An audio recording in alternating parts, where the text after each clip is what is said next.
नमस्कार, इस समाचार बुलेटिन में आप सभी का स्वागत है। मैं हूं निखिल सिंह और शुरुआत हेडलाइंस के साथ। पीएम मोदी ने 3 नए कानूनों के सफल कार्यान्वयन को राष्ट्र को किया समर्पित। कहा, आजाद देश में अंग्रेजी कानूनों की जगह नहीं, नागरिक प्रथम को बताया न्याय संहिता का मूल मंत्र। विदेश मंत्री डॉक्टर एस जयशंकर ने भारत चीन संबंधों और सीमा पर मौजूदा स्थिति पर लोकसभा में दिया बयान। कहा, दोनों देशों के संबंध अब कुछ सुधार की दिशा में। देपसांग और डेमचोक में सेनाओं की वापसी के बाद पेट्रोलिंग शुरू। 5 दिनों के हंगामे के बाद चले संसद के दोनों सदन। राज्यसभा में भारतीय वायुयान बिल 2024 पेश। तेल गैस क्षेत्र नियमन और विकास संशोधन बिल पास। लोकसभा में बैंककारी विधियां संशोधन बिल चर्चा के बाद पास। सपा ने उठाया संभल का मसला, बीजेपी ने लगाया तुष्टीकरण का आरोप। अंतर्राष्ट्रीय दिव्यांगजन दिवस पर राष्ट्रपति ने 33 अनुकरणीय व्यक्तियों और संस्थाओं को दिए पुरस्कार। पीएम ने कहा, दिव्यांगजनों के साहस, आत्मबल और उपलब्धियों को नमन करने का दिन।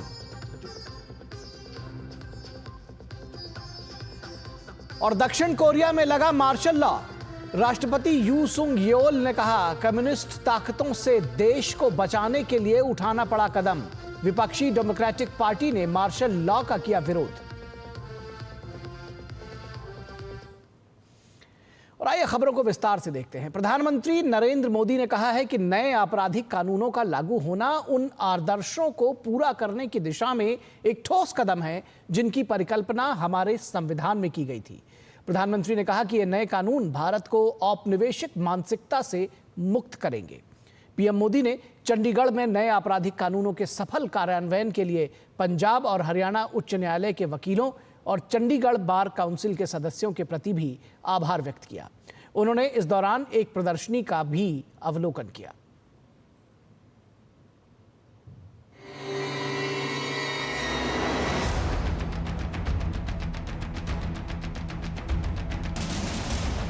हमारी न्याय संहिता of the people, by the people, for the people की उस भावना को सशक्त कर रही है जो लोकतंत्र का आधार होती है। न्याय संहिता समानता, समरसता और सामाजिक न्याय के विचारों से बुनी गई है। प्रधानमंत्री नरेंद्र मोदी ने केंद्र शासित प्रदेश चंडीगढ़ में 3 नए आपराधिक कानूनों को सफलतापूर्वक लागू किए जाने को राष्ट्र को अवगत कराया। उन्होंने कहा कि भारतीय न्याय संहिता का मूल मंत्र नागरिक प्रथम है। उन्होंने कहा कि ये कानून नागरिक अधिकारों के संरक्षक और न्याय में आसानी का आधार बन रहे हैं। देश का कानून नागरिकों के लिए होता है, इसलिए कानूनी प्रक्रियाएं भी पब्लिक की सुविधा के लिए होनी चाहिए। लेकिन पुरानी व्यवस्था में प्रोसेस ही पनिशमेंट बन गया था। एक स्वस्थ समाज में कानून का संबल होना चाहिए, लेकिन आईपीसी में केवल कानून का डर ही एकमात्र तरीका था। वो भी अपराधी से ज्यादा ईमानदार लोगों को, जो बेचारे विक्टिम हैं, उनको डर रहता था। प्रधानमंत्री ने कहा कि देश के नागरिकों के लिए संविधान ने जिन आदर्शों की कल्पना की थी, उन्हें पूरा करने की दिशा में ये कानून ठोस प्रयास है। उन्होंने कहा कि आजादी के 7 दशकों में न्याय व्यवस्था के सामने जो चुनौतियां आईं, उन पर गहन मंथन किया गया। हर कानून का व्यावहारिक पक्ष देखा गया, भविष्य के मापदंड पर उसे कसा गया। तब भारतीय न्याय संहिता इस स्वरूप में हमारे सामने आई है। न्याय की पहली कसौटी है समय से न्याय मिलना। हम सब बोलते और सुनते भी आए हैं, जस्टिस डिलेड, जस्टिस डिनाइड। इसलिए भारतीय न्याय संहिता, नागरिक सुरक्षा संहिता के जरिए देश ने त्वरित न्याय की तरफ बड़ा कदम उठाया है। इसमें जल्दी चार्जशीट फाइल करने और जल्दी फैसला सुनाने को प्राथमिकता दी गई है। किसी भी केस में हर चरण को पूरा करने के लिए समय सीमा तय की गई है। प्रधानमंत्री ने कहा कि 370 और 3 तलाक खत्म हुआ तो खूब चर्चा हुई। वहीं इन दिनों वक्फ बोर्ड से जुड़े कानून पर बहस चल रही है। उन्होंने कहा कि हमें इतना ही महत्व उन कानूनों को भी देना चाहिए जो नागरिकों की गरिमा और स्वाभिमान को बढ़ाने के लिए बने हैं। ब्यूरो इनपुट के साथ सुधाकर दास की रिपोर्ट, डीडी न्यूज। और प्रधानमंत्री नरेंद्र मोदी द्वारा चंडीगढ़ में नए आपराधिक कानूनों को राष्ट्र को समर्पित किए जाने को लेकर केंद्रीय गृह एवं सहकारिता मंत्री अमित शाह ने सोशल मीडिया प्लेटफॉर्म एक्स पर लिखा कि ये हमारी आपराधिक न्याय प्रणाली के लिए एक ऐतिहासिक दिन है, क्योंकि प्रधानमंत्री नरेंद्र मोदी ने 3 नए आपराधिक कानून राष्ट्र को समर्पित किए हैं। ये नए कानून देश के प्रत्येक नागरिक को त्वरित न्याय प्रदान करेंगे और सजा दर को बढ़ाकर व अपराध को कम करके सुरक्षित भारत की नींव रखेंगे। चंडीगढ़ में आयोजित कार्यक्रम में नए कानूनों के लाभों को प्रभावी ढंग से प्रभावित किया गया, और जो कि एक सराहनीय प्रयास था।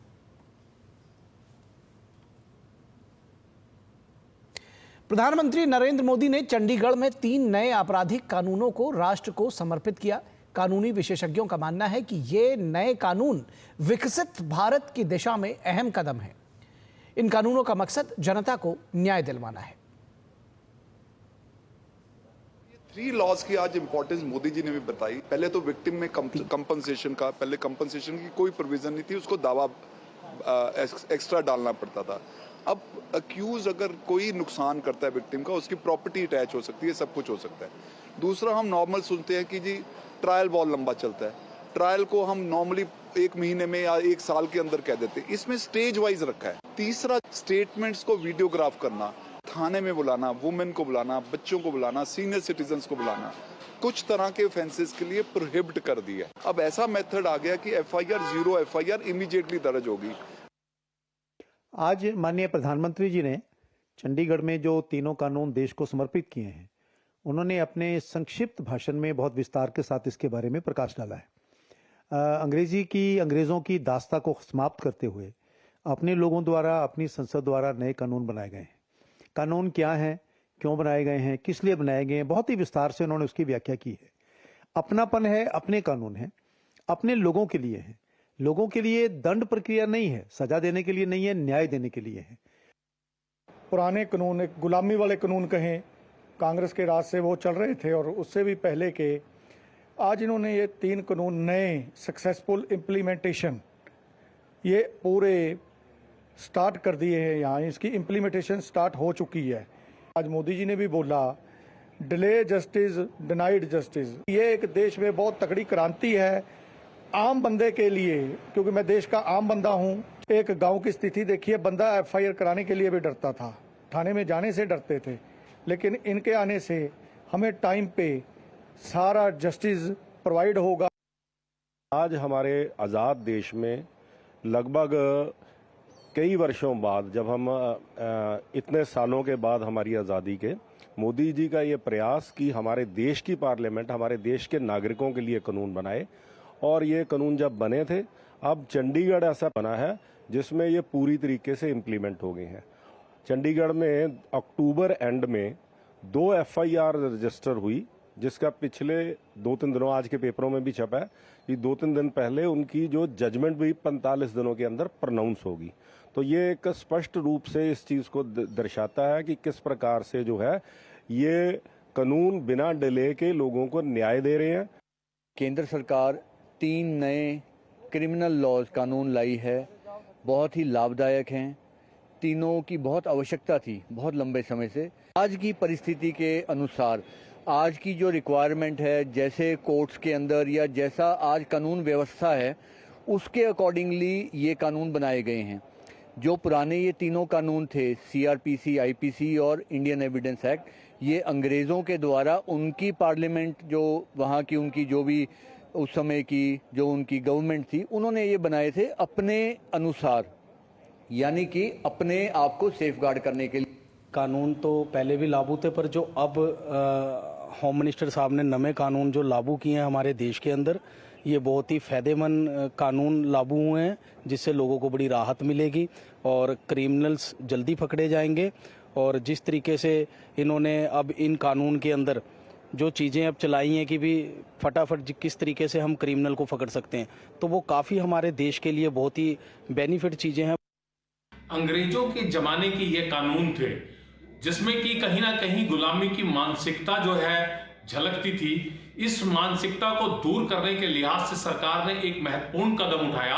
अब एक व्यवस्था इन कानूनों के तहत की गई है कि एफआईआर बड़ी आसानी से 0 एफआईआर के रूप में कहीं भी दर्ज की जा सकती है। गरीबों को जिन कानूनों से जो है, पुराने कानूनों से बड़ी दिक्कत आती थी और उनकी एफआईआर दर्ज नहीं होती थी और उन्हें न्याय नहीं मिल पाता था, वो न्याय मिलने की उम्मीद जो है इन कानूनों में अब जगी है। महिलाओं के प्रति जो शोषण महिलाओं का होता था या महिलाओं के जो अपराध होते थे, बच्चों के प्रति जो अपराध होते थे, उसके लिए भी पुलिस इस कानूनों में जो है बड़ी शानदार व्यवस्था करी गई है। और संसद के शीतकालीन सत्र के दूसरे सप्ताह के दूसरे दिन संसद में जमकर कामकाज हुआ।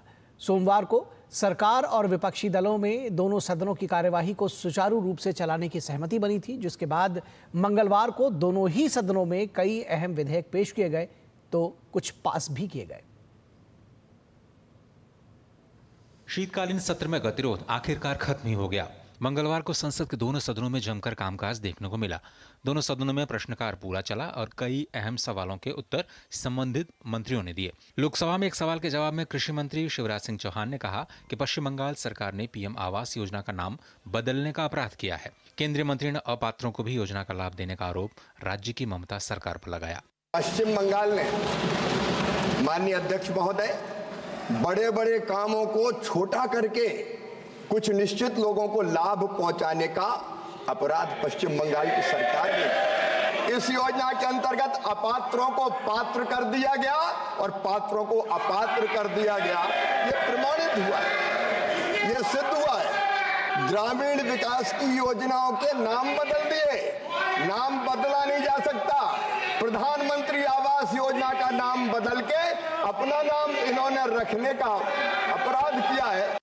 बात विधायी कामकाज की करें तो राज्यसभा में भारतीय वायुयान बिल 2024 पेश किया गया। इसके साथ ही उच्च सदन से तेल गैस क्षेत्र नियमन और विकास संशोधन बिल 2024 चर्चा के बाद पारित कर दिया गया। इस बिल के पारित होने से तेल और गैस में घरेलू उत्पादन बढ़ाने और आयात पर निर्भरता कम करने के लिए प्रयासों को गति मिलेगी।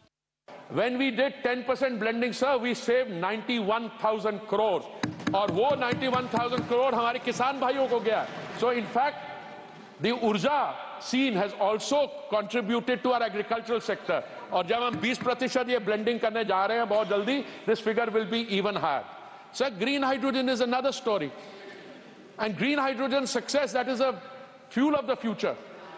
India green hydrogen will succeed, sir, because India has both the demand, it will have the production and it will have the consumption. Lok Sabha में दोपहर बाद विधायी कामकाज को लेकर के भी प्रगति देखने को मिली। सदन में बैंककारी विधियां संशोधन बिल को चर्चा के बाद पारित कर दिया गया। For instance, for deposits, option for either successive or simultaneous nominations are available. Whereas for articles kept in safe custody or in safety lockers, only successive nominations will be allowed. Successive nominations ensure that if the first nominee is unavailable, the next nominee in line will become operative, maintaining continuity and reducing complications of legal heirs. सत्र के दौरान गतिरोध खत्म होने के बाद अब विधायी कामकाज में खूब प्रगति हुई है। प्रश्नकाल भी पूरा चल रहा है। ऐसे में उम्मीद है कि सत्र के बाकी दिनों में भी संसद में खूब कामकाज होगा। कुमार आलोक के साथ शैलेंद्र मिश्र, डीडी न्यूज, दिल्ली। और क्या इंडी गठबंधन में दरार आ गई है? क्योंकि जो तस्वीरें संसद से आ रही हैं उसमें कुछ ऐसा ही लग रहा है। एक बार फिर मंगलवार को सदन शुरू होने से पहले विपक्षी दलों का जब प्रदर्शन हुआ तो टीएमसी ने इससे दूरी बनाए रखी। संसद के अंदर भी टीएमसी कांग्रेस पार्टी से इतर मुद्दों का चुनाव कर रही है। इस बीच टीएमसी ने कहा है कि इंडी गठबंधन की अगुवाई अब कांग्रेस के जगह ममता बनर्जी की अगुवाई में सौंप देनी चाहिए। संसद में प्रदर्शन से टीएमसी फरार। क्या इंडी गठबंधन में आ गई दरार? टीएमसी नेताओं की नई मांग, ममता बनर्जी हो गठबंधन की प्रधान। संसद सत्र के दौरान कांग्रेस की अगुवाई में विपक्ष सत्ता पक्ष को कई मुद्दों पर घेरने की कोशिश में लगा है। वहीं इस बीच तृणमूल कांग्रेस ने कांग्रेस के नेतृत्व पर ही सवाल उठा दिया है। टीएमसी ने कहा है कि इंडी गठबंधन की अगुवाई अब कांग्रेस की जगह ममता बनर्जी की अगुवाई में टीएमसी को सौंप देनी चाहिए। यही नहीं, मंगलवार को सदन शुरू होने से पहले विपक्षी दलों का जब प्रदर्शन हुआ तो टीएमसी ने इससे भी दूरी बनाए रखी। लीडर एक सामने है, आंख में आंख डाल करके बात करते हैं, सीधा करते हैं, कोई उनको कुछ नहीं कर सकता। वो ठीक अच्छी बात है कि महिला शक्ति को करना चाहिए, महिषासुर मर्दनी है तो स्वाभाविक है उनको होना चाहिए। जो लीडर में ताकत है उसको आगे होना चाहिए। संसद के अंदर भी टीएमसी कांग्रेस पार्टी से इतर मुद्दों का चुनाव कर रही है। कांग्रेस जहां अडानी के मुद्दे पर चर्चा की मांग कर रही है, वहीं तृणमूल कांग्रेस ने मंगलवार को लोकसभा में शून्यकाल में बांग्लादेश में हो रही घटनाओं का मुद्दा उठाया और इस मुद्दे पर केंद्र सरकार का साथ देने की बात कही। वहीं सपा की नजर में अडानी का मसला बड़ा मुद्दा नहीं है। Our Chief Minister yesterday adopted a resolution in West Bengal Assembly. Whatever decision Government of India will take, West Bengal government will stand by the decision. Adani के क्या इशू है? संभल का इशू है, जहां लोगों को घर लूटे जा रहे हों, जहां लोगों को जबरदस्त बिजली काटी जा रही हो, पानी नहीं दिया जा रहा हो, ऐसा जो अत्याचार हो रहे हों, उसके सामने क्या है अडानी का? इंडी गठबंधन में मचे इस घमासान पर बीजेपी को हमले का मौका मिल गया और वो कह रही है कि कांग्रेस तो अब क्षेत्रीय दलों की बैसाखी के सहारे राजनीति कर रही है। भारतीय जनता पार्टी का इससे क्या लेना देना है? ये गठबंधन कब था? चुनाव का पहले ये लोग एक साथ मिलकर एक प्रेस कॉन्फ्रेंस नहीं कर पाए। चुनाव का समय इन्होंने कोई ऐक्यमत्य नहीं बना पाए कि किसको प्रधानमंत्री किया जाए। जाहिर है संसद सत्र के दौरान विपक्षी दलों के अंदर बीजेपी और सत्ता पक्ष का विरोध करने को लेकर प्रतिस्पर्धा तो दिखाई दे रही है। टीएमसी जैसे दल कांग्रेस के द्वारा तय किए गए मुद्दों पर भी अलग खड़े नजर आ रहे हैं। नीरज सिंह और शैलेंद्र मिश्र के साथ कुमार आलोक, डीडी न्यूज, दिल्ली। और संसद के शीतकालीन सत्र के दौरान मंगलवार को सदन में संभल मामले को लेकर काफी गहमागहमी देखने को मिली। लोकसभा में शून्यकाल के दौरान सपा मुखिया अखिलेश यादव ने जहां संभल में हुई दुर्भाग्यपूर्ण घटना का मुद्दा उठाया, तो वहीं संसद के बाहर बीजेपी ने पलटवार करने में देरी नहीं की और सपा मुखिया पर तुष्टीकरण करने का आरोप लगाया। मंगलवार को जब संसद की कार्यवाही शुरू हुई तो उम्मीद थी कि शीतकालीन सत्र में पिछले 5 दिनों से चला आ रहा गतिरोध खत्म हो जाएगा। थोड़े बहुत हंगामे के बाद सदन में कामकाज शुरू हुआ। लोकसभा में शून्यकाल के दौरान सपा मुखिया अखिलेश यादव ने संभल में हुई दुर्भाग्यपूर्ण घटना का मुद्दा उठाया। अखिलेश यादव ने संभल में हुई हिंसा और मौतों को लेकर पुलिस और प्रशासन पर सवाल उठाए तो राज्यसभा में भी पार्टी ने इस मुद्दे को उठाया। संभल जो इसलिए जाना जाता था कि भाईचारे के साथ वहाँ रहते हैं लोग, वहाँ अभी से नहीं सदियों पुराना भाईचारा हजारों साल से इसी तरह रहते आए हैं। लेकिन अचानक ये जो घटना हुई है, ये सोची समझी रणनीति के तहत वेल प्लान्ड हुआ है और वहां के भाईचारे को गोली मारने का काम हुआ है। 2 घंटे के अंदर सर्वे भी हो गया और शांतिमय तरीके से हो गया। 24 तारीख को सुबह 6 बजे पूरे संभल में पुलिस छावनी बना दी गई। संभल को लोगों को पता ही नहीं था कि पुलिस क्यों लगाई जा रही है। सपा ने दोनों सदनों में संभल पर बयान दिया तो संसद के बाहर बीजेपी ने पलटवार करने में देरी नहीं की और सपा मुखिया पर तुष्टीकरण का आरोप लगाया। पुलिस का कोई दोष नहीं है, वो अपने तुष्टीकरण की राजनीति के तहत इस टाइप के आरोप लगाते रहते हैं। दंगाइयों ने फायर किया और जिस तरह से सुनियोजित ढंग से वहाँ चलाई गई है, ये मैं कहूँगा इसमें समाजवादी पार्टी का हाथ है। इन्हीं के लोगों ने ये घटना किया है। अदालत के आदेशों का अनुपालन करना राज्य सरकार और केंद्र सरकार की बाध्यता है। वो एक संवैधानिक संस्था है, उसका हम सबको सम्मान करना चाहिए। त्वरित हो गया तो दिक्कत है और केसेस डिले हो रहे हैं तो दिक्कत है। तो यहाँ मुसलमान वोटों के तुष्टीकरण, संतुष्टीकरण, ध्रुवीकरण और एकत्रीकरण के लिए उनके पक्ष में इस प्रकार के बयान श्री अखिलेश यादव देते रहते हैं। गौरतलब है कि संभल में हुई हिंसा के मुद्दे पर समाजवादी पार्टी और बीजेपी एक दूसरे पर आरोप प्रत्यारोप लगा रहे हैं। कांग्रेस और समाजवादी पार्टी के नेताओं को भी संभल जाने से रोका गया था। पूरे मामले की जांच के लिए यूपी की योगी सरकार ने एक न्यायिक समिति का गठन भी कर दिया है, जिसने रविवार को दौरा कर हालात की जानकारी ली थी। इस बीच संभल हिंसा के 27 आरोपियों से जेल में मुलाकात करने के लिए सपा का एक प्रतिनिधिमंडल सोमवार को पहुंचा था। पार्टी उनके साथ सहानुभूति जताते हुए बर्बरता का आरोप लगा रही है। बीजेपी इस मामले में भी सपा पर निशाना साध रही है। नीरज सिंह और कुमार आलोक के साथ शैलेंद्र मिश्र, डीडी न्यूज, दिल्ली। और संभल में हुई हिंसा को लेकर एक और बड़ी खबर आई है। संभल में घटनास्थल से पाकिस्तानी कारतूस का खोखा बरामद किया गया। संभल हिंसा वाली जगह पर फॉरेंसिक टीम ने पहुंचकर सभी साक्ष्यों को जुटाया है।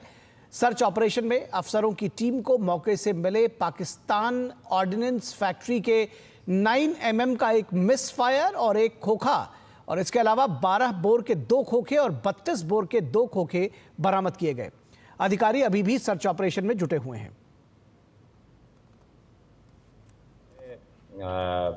फायर्ड केस या फिर मिस फायर वाले कार्ट्रिजेज आज इनको फॉरेंसिक टीम में चेकिंग के दौरान HHMD के साथ में मिले हैं।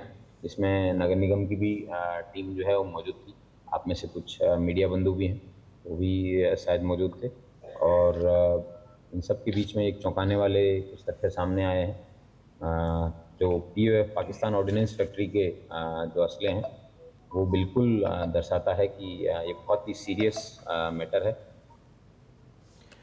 और लोकसभा में विपक्ष के नेता राहुल गांधी ने बुधवार को संभल जाने की घोषणा की है। इसे देखते हुए जिला प्रशासन ने NCR के गाजियाबाद से संभल के बीच पड़ने वाले 4 जिलों को पत्र लिखकर राहुल गांधी को अपने यहां ही रोक लेने की गुजारिश की है।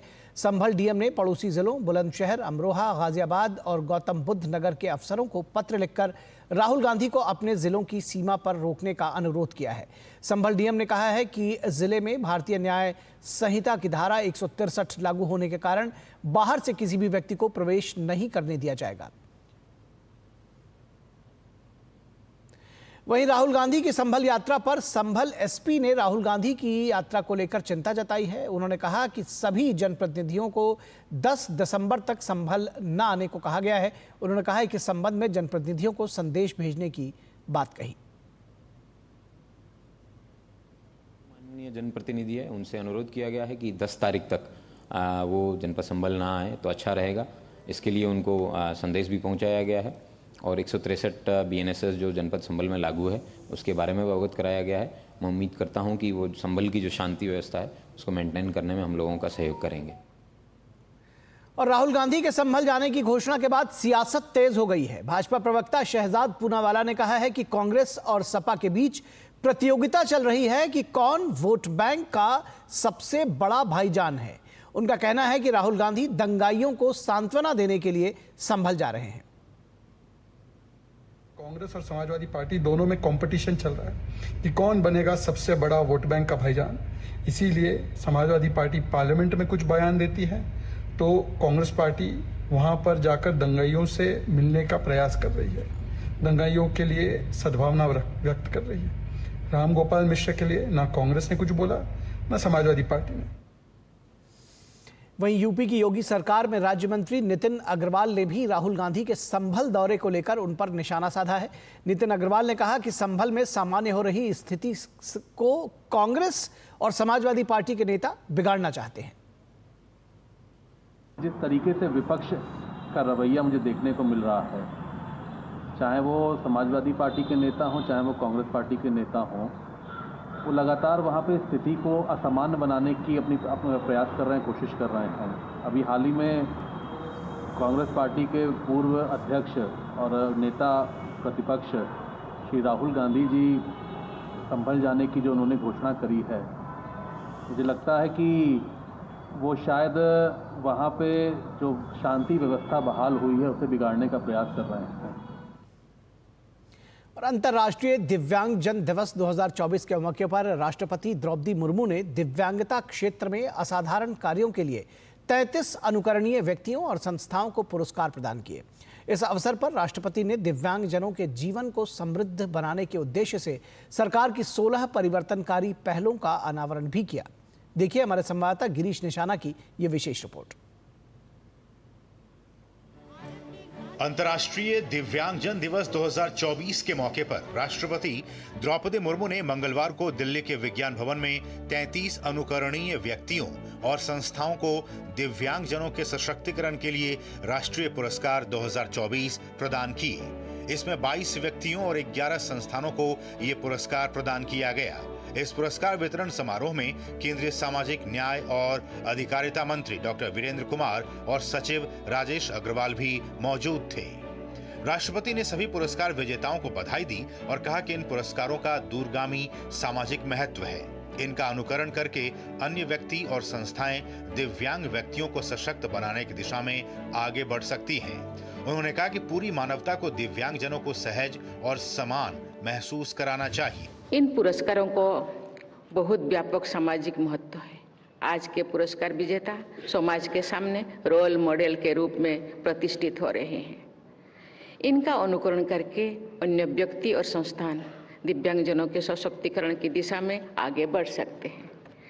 वास्तव में दिव्यांगजन के अदम्य उत्साह को देखकर हम सभी को प्रेरणा मिलती है। राष्ट्रपति से पुरस्कार प्राप्त कर दिव्यांगजन काफी उत्साहित नजर आए। बहुत खुशी हो रहा है, मुझे पद से डिस्क्राइब नहीं हो पा रहा है और ये first time PWD RPWD recently amendment act से स्पेसिफाइड डिसेबिलिटी में एक अभ्यर्थी को चुनकर उसमें अवार्ड दे रहे हैं। एक इंस्पिरेशन मिला, जैसे मुझे अवार्ड मिला मेरे शरीर में एक नई सहरन आई। मुझे अपने आप पर और देश के लिए गर्व है। अब सभी दिव्यांगों को एक समाज की मुख्य धारा के साथ जोड़ा जा रहा है। पहले क्या था कि हमें समाज की मुख्य धारा में नहीं समझा जाता था। अब जरूरी है कि दिव्यांग भी आगे बढ़ रहा है समाज में। तो हमारी भारत सरकार है, उसने काफ़ी नए नए बदलाव किए, उनके लिए एक नया एम्पावरमेंट पैदा किया गया है। बहुत सारे इंटरप्रेटर भी आए हैं। हम थैंक यू करना चाहेंगे भारत सरकार का। बहुत चीज़ें चेंज हुई हैं, पॉलिसीज़ में चेंजेस आए हैं, माइंडसेट लोगों का चेंज हुआ है एंड आई थिंक हम लोग वाकई में एक विकसित भारत की तरफ आगे बढ़ रहे हैं। सामाजिक न्याय और अधिकारिता मंत्रालय के दिव्यांगजन सशक्तिकरण विभाग द्वारा आयोजित इस कार्यक्रम के दौरान दिव्यांगजनों के जीवन को समृद्ध बनाने के उद्देश्य से 16 परिवर्तनकारी पहलों का भी अनावरण किया गया। गौरतलब है कि हर साल 3 दिसंबर को दिव्यांगजन सशक्तिकरण विभाग दिव्यांगता क्षेत्र में असाधारण प्रतिबद्धता और उपलब्धियां प्रदर्शित करने वाले व्यक्तियों, संगठनों, गैर सरकारी संगठनों, राज्य, जिला और केंद्र शासित प्रदेश के प्रशासनों को सम्मानित करने के लिए राष्ट्रीय पुरस्कार प्रदान करता है। दिव्यांगजन सशक्तिकरण के लिए राष्ट्रपति द्रौपदी मुर्मू ने कुल 33 राष्ट्रीय पुरस्कार प्रदान किए। इसमें व्यक्ति और सामाजिक संस्थाओं के साथ साथ उन राज्यों और जिलों को भी सम्मानित किया गया जो दिव्यांगों के सशक्तिकरण के लिए विशेष कदम उठा रहे हैं।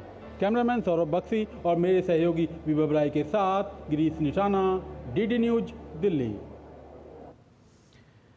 और अंतर्राष्ट्रीय दिव्यांगजन दिवस के अवसर पर प्रधानमंत्री नरेंद्र मोदी ने सोशल मीडिया प्लेटफॉर्म एक्स पर दिव्यांगजनों के नाम एक संदेश लिखा। उन्होंने लिखा कि आज का दिन दिव्यांगजनों के साहस, आत्मबल और उपलब्धियों को नमन करने का विशेष अवसर होता है। भारत के लिए ये अवसर एक पवित्र दिन जैसा है। आज भारत में हमारे दिव्यांगजन देश के सम्मान और स्वाभिमान की ऊर्जा बन रहे हैं। इस वर्ष ये दिन और भी विशेष है। इसी साल भारत के संविधान के 75 वर्ष पूर्ण हुए हैं। भारत का संविधान हमें समानता और अंत्योदय के लिए काम करने की प्रेरणा देता है। संविधान की इसी प्रेरणा को लेकर बीते 10 वर्षों में हमने दिव्यांगजनों की उन्नति की मजबूत नींव रखी है। इन वर्षों में देश में दिव्यांगजनों के लिए अनेक नीतियां बनी हैं, अनेक निर्णय हुए हैं। मैं जब से सार्वजनिक जीवन में हूं, मैंने हर मौके पर दिव्यांगजनों का जीवन आसान बनाने के लिए प्रयास किए हैं। प्रधानमंत्री बनने के बाद मैंने इस सेवा को राष्ट्र का संकल्प बनाया। 2014 में सरकार बनने के बाद हमने सबसे पहले विकलांग शब्द के स्थान पर दिव्यांग शब्द को प्रचलित करने का फैसला लिया। यह शब्द सिर्फ शब्द का परिवर्तन नहीं था, इसने समाज के दिव्यांगजनों की गरिमा भी बढ़ाई और उनके योगदान को भी बड़ी स्वीकृति दी। मुझे आज भी याद है 9 साल पहले हमने आज ही के दिन सुगम्य भारत अभियान का शुभारंभ किया था। 9 सालों में इस अभियान ने जिस तरह से दिव्यांगजनों को सशक्त किया, उससे मुझे बड़ा संतोष मिला है। 140 करोड़ देशवासियों की संकल्प शक्ति से सुगम्य भारत ने न सिर्फ दिव्यांगजनों के मार्ग से कई बाधाएं हटाई, बल्कि उन्हें सम्मान और समृद्धि का जीवन भी दिया। पहले की सरकारों के समय जो नीतियां थीं, उनकी वजह से दिव्यांगजन सरकारी नौकरियों और उच्च शिक्षा के अवसरों से पीछे रह जाते हैं।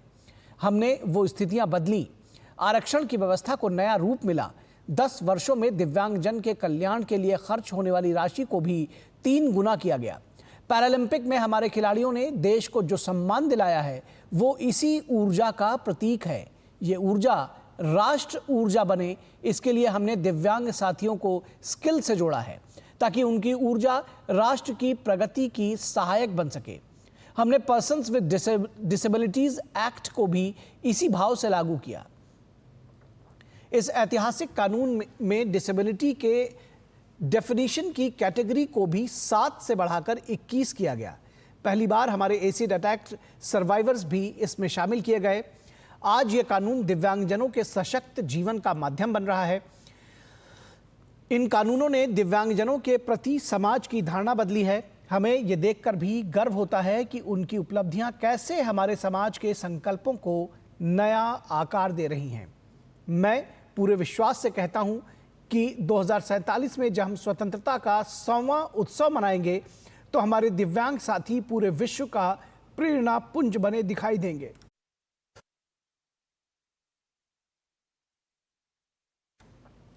सभी दिव्यांग साथियों को आज के दिन की शुभकामनाएं।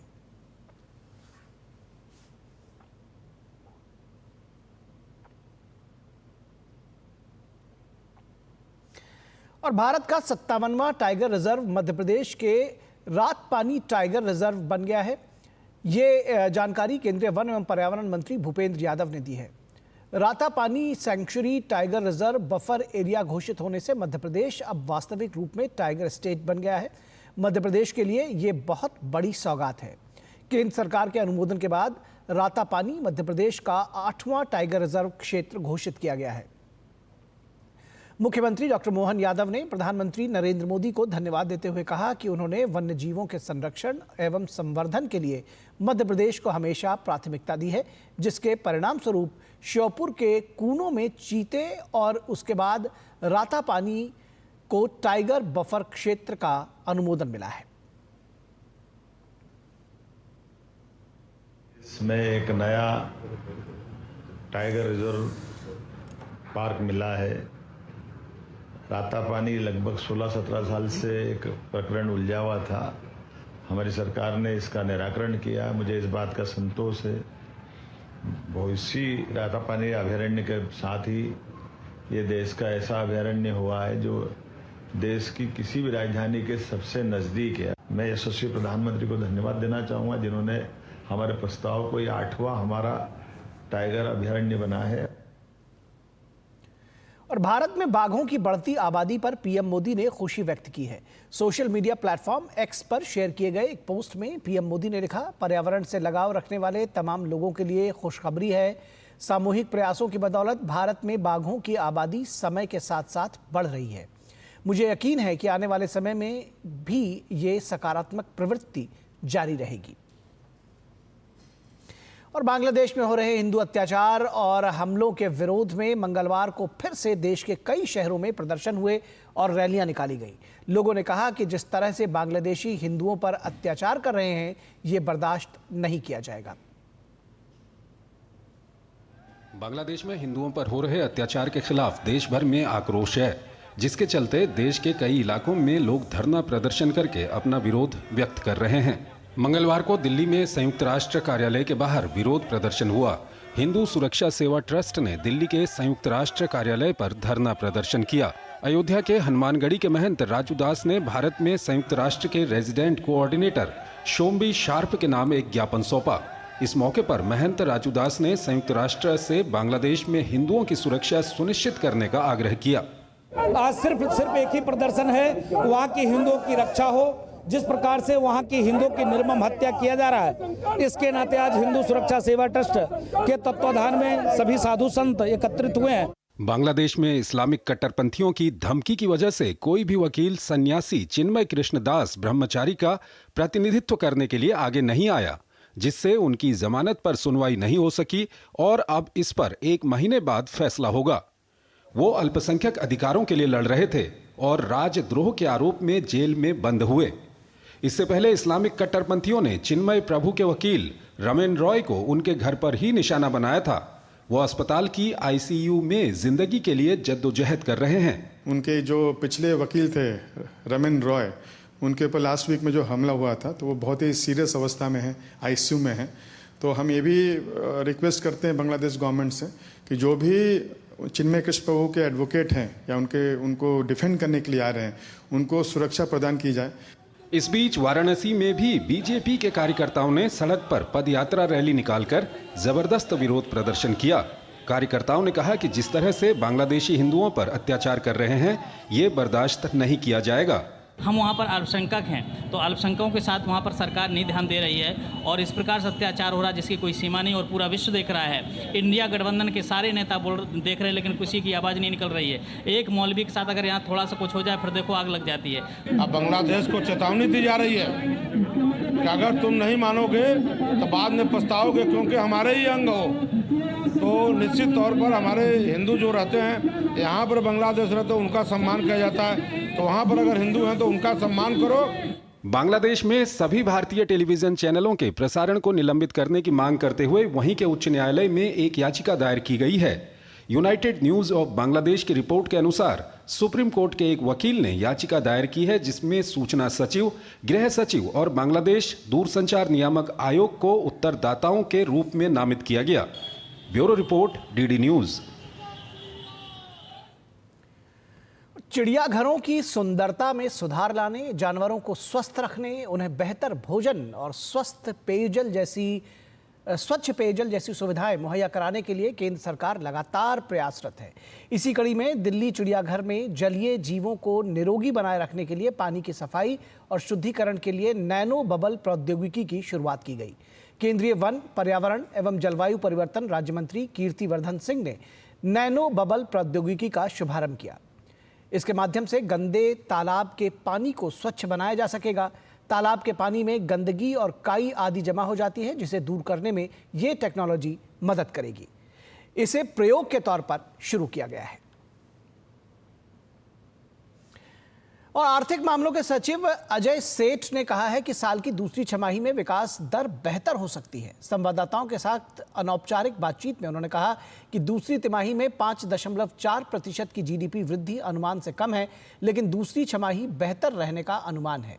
उन्होंने कहा कि अक्टूबर महीने के कई आर्थिक संकेतक वित्त वर्ष 2024-25 की दूसरी छमाही बेहतर होने का इशारा कर रहे हैं। इसके साथ ही साथ सेठ ने कहा कि जीडीपी से संबंधित पूरे आंकड़े उपलब्ध होने पर पहले भी कई बार तिमाही अनुमानों को संशोधित करना पड़ा है। सरकारी आंकड़ों के मुताबिक विनिर्माण और खनन क्षेत्रों के खराब प्रदर्शन के साथ ही कमजोर खपत ने भी जीडीपी की रफ्तार को दूसरी तिमाही से धीमा करने का काम किया है। वित्त वर्ष 2023-24 की जुलाई सितंबर तिमाही में जीडीपी में 8.1% और चालू वित्त वर्ष की पहली तिमाही यानी कि अप्रैल जून 2024 में 6.7% की वृद्धि हुई थी।